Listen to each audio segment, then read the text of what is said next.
kwishimye yari umugore wa papa ubundi bumarana ikino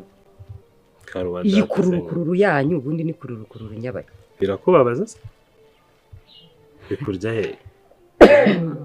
kubera guhorana imishiha yawe uyu ubonye abantu bishimye nabwo urajigimye se uremye mu kayo gafubu hanyuma n'umugore wa papa niwe ugomba kwishimana nawe none se nishimane nawe cyangwa utegereje ko bazagabana imitungo ukabona gucikana nawe ariko imitungo uhora ukangisha harimo iyawe ingana iki ese Angel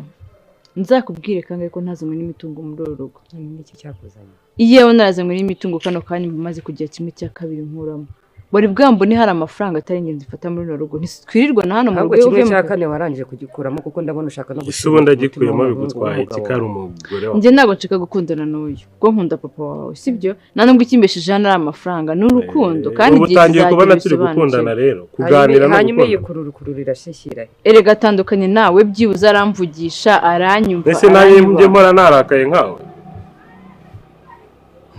ntavuga ngo no gucunga kandi ndakureba kandi nawe uranze kurenza ibindi bintu byose ntuzi se ne wowe ubwawe uriyizi si ubundi wavuye muri uru rugo ukagenda ubangamira abantu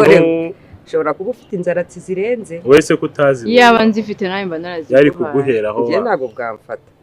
siko numva washyushye washyomotse ahubwo wowe uri gushya warurike wowe se ese Angel basi nikiragukorera ngo sabe imbabazi bishakiye ko za mugore we urabura kwita ku mishinga yawe uhirirwa ugenda kuri Anita yakugize ati ntabwo wamuha n'amahoro buri munsi umuntu mubana ntiyaguha n'umukono ngo wakire umujaji mwiza